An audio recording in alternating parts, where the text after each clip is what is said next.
سارے ہمارے مخالفین کو لا کے کیئر ٹیکر گورنمنٹ میں بٹھا دیا، اور پھر کیئر ٹیکر نے وہ کام کیے جو کوئی تصور نہیں کر سکتا. وہ کوئی عام گورنمنٹ بھی کرے، یعنی ایک پولیٹیکل گورنمنٹ، الیکٹڈ گورنمنٹ بھی کرے، وہ بھی کوئی تصور نہیں کر سکتا جو انہوں نے جس طرح کی ہیومن رائٹس وائلیشن کی. الیکشن کمشنر سب سے زیادہ اس میں ملوث ہے. وہ بالکل ان کا غلام، نیوٹرلز کا غلام. اس نے ہر کام وہ کیا جس نے ہمیں ہر طرح نقصان پہنچایا. باز گل کو پکڑا، اس کو ٹارچر کیا، اور وہ ایک آفیسر جب سے پوسٹ ہوا، میں نے جنرل باجوہ کو اس کی کمپلینٹ کی، میں نے اپنی طرف سے میسج بھجوائی، اس پریزنٹ جو آرمی چیف ہے ان کو بھی میسج بھجوائی کہ جب سے یہ آفیسر آیا ہے جس طرح کی ہیومن رائٹس وائلیشن ہوئی ہیں کبھی کسی پولیٹیکل پارٹی کے خلاف نہیں ہوئی. اور جس طرح پھر اعظم سواتی کو اٹھایا گیا. اعظم سواتی نے کیا کہا تھا کہ ایک ٹویٹ کی تھی کہ general Bajwa thank you for NRO 2، کہ آپ نے یہ پہلے NRO 1 مشرف نے دیا تھا، آپ نے NRO 2 دے دیا. ساری قوم کو پتا ہے جنرل باجوہ نے دیا، اور ہمیں یہ بھی پتا ہے اپنی ایکسٹینشن کے لیے دیا تھا.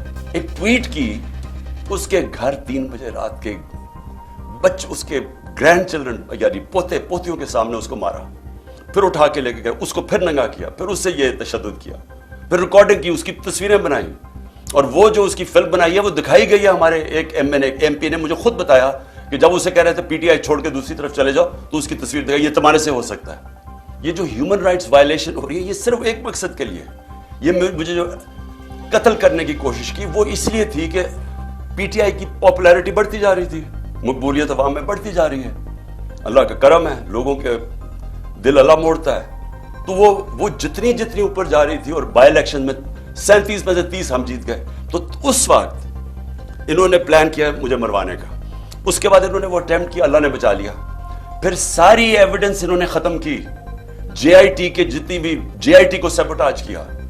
اور میں بار بار کہتا ہوں کہ اگر یہ ملوث نہیں تھے تو کون تھے؟ اور یہ اتنے طاقتور تھے کہ ہماری پنجاب کی گورنمنٹ تھی پھر بھی ہم بے بس تھے.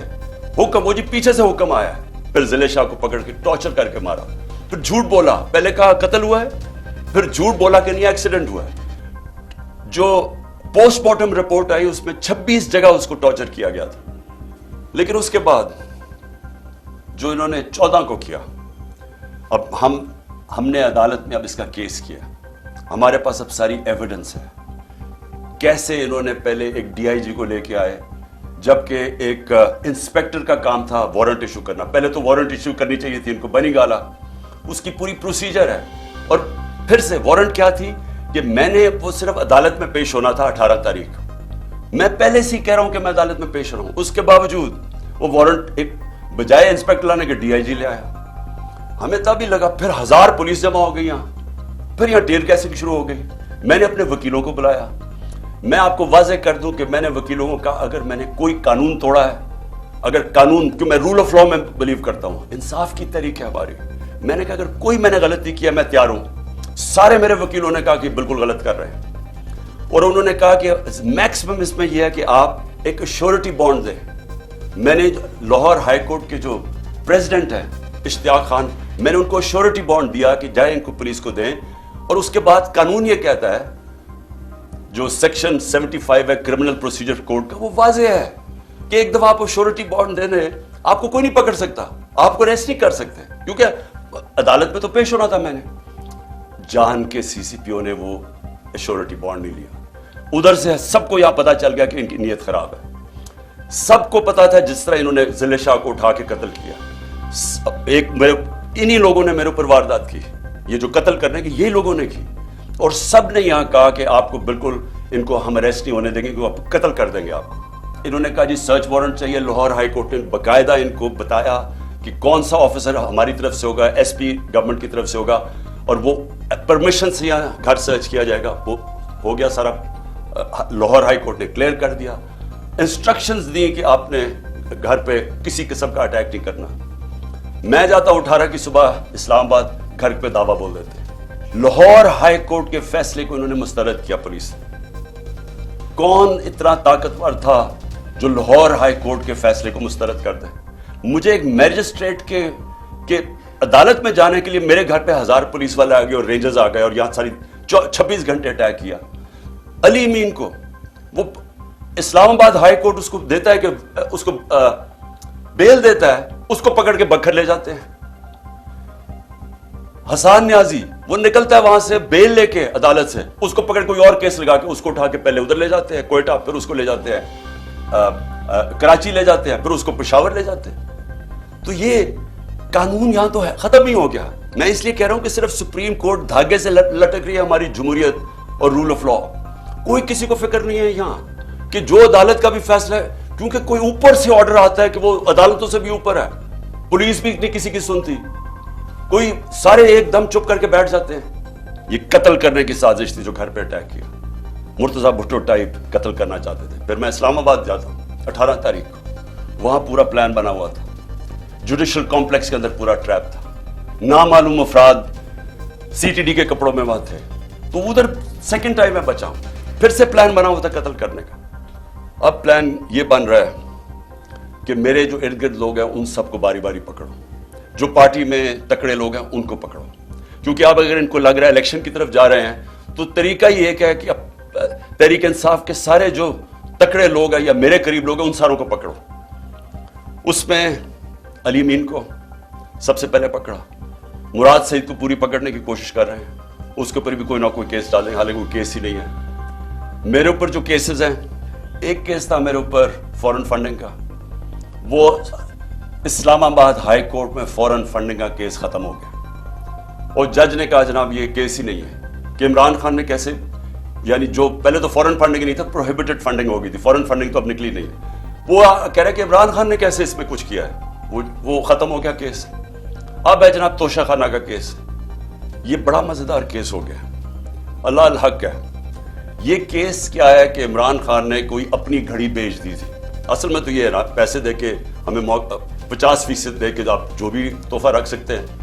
اب اس میں پتہ کیا چلا ہے, پتہ یہ چلا ہے کہ نواز شریف نے 10 سال ایک چوری کی گاڑی چلائی, توشہ خانہ کی گاڑی اس نے ڈکلیئر کیے بغیر گھر میں رکھی 10 سال. جب یوسف رضا گیلانی, جب مشرف کے دور ڈرا ہوا تھا کہ پتہ چل جائے گا چوری کی گاڑی ہے, جب یوسف رضا آیا تو تب کہا کہ اس کو لیگلائز کرو, اس کے پھر پیسے دیے تھوڑے سے. لیکن قانون یہ ہے کہ آپ توشہ خانہ سے گاڑی نہیں لے سکتے. پتہ چلا کہ آصف زرداری کی 3 گاڑیاں ہیں, 3 گاڑیاں اس نے توشہ خانہ سے نکالی ہیں. وہ بھی کوئی کسی کو بھی نہیں آیا کہ 3 گاڑیاں آپ نے جو آپ نے چوری کی ہیں. لیکن ایک اور بھی چیز نکلائی ہے. اب یہ پتہ چلا کہ مریم نے بھی ایک توشہ خانہ کی گاڑی ڈکلیئر نہیں کی, اور وہ بھی کوئی 2 کروڑ روپے کی بعد میں بیچ دی چلا کے. یہ ساری چوریاں ہیں. کہ اب اگلا فیز شروع ہو رہا ہے. فیز یہ ہے کہ عمران خان کے ارد گرد لوگوں کو پکڑو, پی ٹی آئی کے مین لوگوں کو اس وقت کیسز کرو اور ان کو پکڑو, کہ اگر الیکشن ہونا ہی ہے تو ان کی پارٹی کو بالکل کمزور کر دو. یعنی یہ کیسز میں الجھائے رہے, جیلوں میں چلے جائیں اور اس کے بعد الیکشن کروا دو. جس طرح انہوں نے کراچی کے اندر ایک لوکل گورنمنٹ کا الیکشن کروایا تھا, لوگوں کو اٹھا لیا, کیسز کر دیے, دھاندلی کی, لو ٹرن آؤٹ کے اوپر. یہ پیپلز پارٹی جس کا ووٹ بینک ہی نہیں ہے کراچی میں, وہ جیت جاتی ہے. یہی ان کا پلان بنا ہوا ہے. اب تک علی مین کو, اس کے بعد انہوں نے افتخار گمن, وہ میرے سیکیورٹی کے چیف تھے, اس کو اٹھا لیا. ایک ہمارے شاہد حسین لندن سے آئے ہوئے, وہ اپنا کام چھوڑ کے یہاں آئے کہ ہماری یہ سرویلنس, یہ جو الیکٹرانک ہے, ہر جگہ یہاں چیزیں رکھ دیتے ہیں, کوئی ڈیوائس رکھ دیتے ہیں کہ جاسوسی ہو یہاں. تو وہ انہوں نے وہ کر رہے تھے, اس کو اٹھا لیا, اس کو 2-3 دن دے کے واپس آیا. اظہر ماشوانی کو 8 دن غائب کر دیا, اغوا کر لیا. اس کے بعد اس کو چھوڑا آ کے, اور اس نے پھر پورا اپنا عدالت کے سامنے بتایا اس سے کیا ہوا. کئی اور سوشل میڈیا کے لڑکوں کو اٹھایا ہوا ابھی تک, 1-2 کو واپس کیا, ان کے اوپر تشدد کیا انہوں نے. ایک کوئٹہ سے پکڑا, اس کے اوپر تشدد کیا, اس نے کہا جی میں تو کسی پارٹی کا حصہ نہیں, جب وہ نکلا باہر. پھر انہوں نے میرے وہ جو بنی گالا میں میرا گھر دیکھتا ہے رضا, اس کو پکڑ لیا. اب اس کو پتہ نہیں کیا کیا انہوں نے, وہ اتنا ڈرا ہوا ہے, وہ اتنا خوف زدہ ہے کہ وہ بتا ہی نہیں رہا کہ کیا ہوا ہے. وہ کہتا ہے جی مجھے مار دیں گے. میرا سوال یہ ہے کہ یہ اگر سمجھ رہے ہیں کہ اسی طرح کر کے ہم چپ کر کے بیٹھے رہیں گے. میں آج جو ساری میری ٹاک وہ یہ تھی کہ میں نے ساری اپنی قوم کو آج بھی, اور میں تیار کر رہا ہوں, کال دے رہا ہوں اپنی پارٹی کو, اپنی قوم کو, کہ ہم نے اب سب نے پرامن احتجاج کی تیاری کرنی ہے عید کے بعد. انہوں نے 27ویں کے بعد پلان کیا ہوا اور پکڑ دھکڑ کرنا. یہ ان کی کوشش یہ ہے کہ زبان کے پاک کے اوپر بھی ایک اور واردات ہو. یہ ان کا پلان بنا ہوا ہے. اپنی قوم کو اب کہہ رہا ہوں کہ ہم نے یہ چپ کر کے بھیڑ بکریوں کی طرح یہ قبول نہیں کرنا جو ظلم ہو رہا ہے. میں اپنے سارے کارکنوں کو کہہ رہا ہوں تیاری کریں. میں ہر لیول پہ لوگوں کو کہہ رہا ہوں آپ تیاری کریں. ہمیں پرامن احتجاج کرنا پڑے گا. ہم یہ چپ کر کے یہ جو ظلم اب آگے کرنے بھی جا رہے ہیں ہم یہ سہنے نہیں لگے.